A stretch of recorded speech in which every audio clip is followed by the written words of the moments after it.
Bienvenue sur ce tutoriel pour apprendre à créer un album numérique commenté et à le visualiser sur une tablette. Pour suivre ce tutoriel, vous devez avoir déjà ouvert un compte sur le site Tabluciole. Commençons tout de suite la création d'un album numérique commenté. Rendez-vous dans l'onglet « Mes albums ». Vous voyez apparaître votre barre d'espace disponible. Vous disposez de 500 mégaoctets de stockage, ce qui représente environ 300 photos commentées. Si vous souhaitez également stocker des musiques et des vidéos, pensez à les compresser pour économiser de l'espace de stockage. Créez un album numérique commenté en cliquant sur « Nouveau ». Remplissez le nom de l'album et éventuellement une description. La personne aidée concernée par l'album est ajoutée automatiquement, car vous n'avez, pour le moment, qu'un seul compte aidé. Le champ délégation permet d'ajouter une personne autorisée à modifier l'album.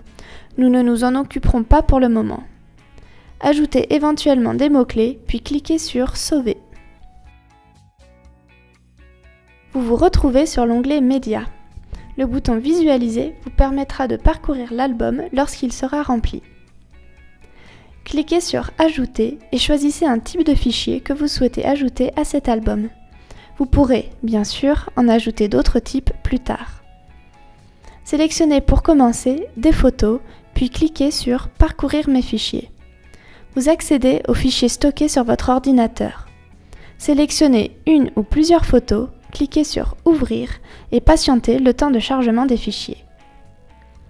Vous pouvez ajouter ensuite d'autres médias en procédant de la même manière. Les vidéos YouTube ne prennent pas de place mais nécessitent une connexion Wi-Fi pour être lues sur une tablette, sinon elles sont passées. Voyons voir maintenant comment transformer votre album en album commenté. Passez votre souris sur la photo que vous souhaitez commenter. Le symbole au centre représente un micro. Pour ajouter vos commentaires audio, cliquez sur ce symbole, puis sur le point rouge pour commencer l'enregistrement. Tu reconnais Sylvie? C'est la nounou qui t'a gardé quand tu étais tout petit. Pour stopper l'enregistrement, cliquez sur le carré rouge. Vous pouvez écouter votre enregistrement en appuyant sur la flèche bleue. S'il vous convient, n'oubliez pas de le sauvegarder en appuyant sur l'icône verte. Retournez à l'album. Vous pouvez voir que votre photo a été commentée lorsque l'icône micro est colorée.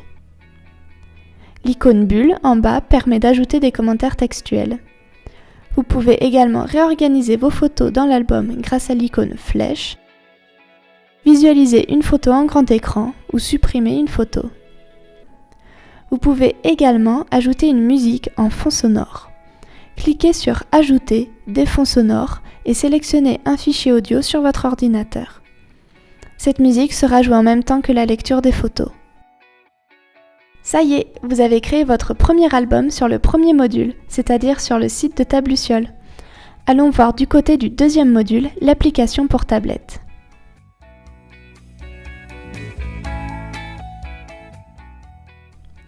Tout d'abord, assurez-vous d'être connecté à un Wi-Fi. Puis, rendez-vous sur le Play Store si vous êtes sur Android ou sur l'Apple Store si vous êtes sur iOS. Téléchargez l'application Tabluciole, puis ouvrez-la.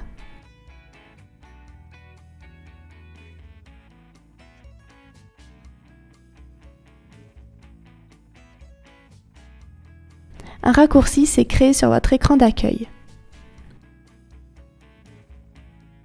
Connectez-vous avec votre adresse mail et mot de passe utilisé sur le site de Tabluciole, puis choisissez le profil de la personne aidée. L'ensemble des albums créés sur le site se charge sur la tablette, ce qui peut mettre un certain temps. Vous accédez aux albums que vous avez créés pour cette personne. Vous pouvez lancer la lecture du premier album, et voilà, la personne aidée peut faire défiler par un simple gratouillage de l'écran ou un pointage plus affirmé les images de l'album qui aura été créé pour elle. À partir de maintenant, vous n'avez plus besoin de Wi-Fi, sauf si vous souhaitez charger de nouveaux albums ou changer de personne aidée. Vous avez donc maintenant toutes les clés en main pour créer un album numérique commenté et le rendre accessible à la personne aidée. En cas de problème, n'hésitez pas à consulter le guide d'utilisation disponible sur le site de Tabluciole.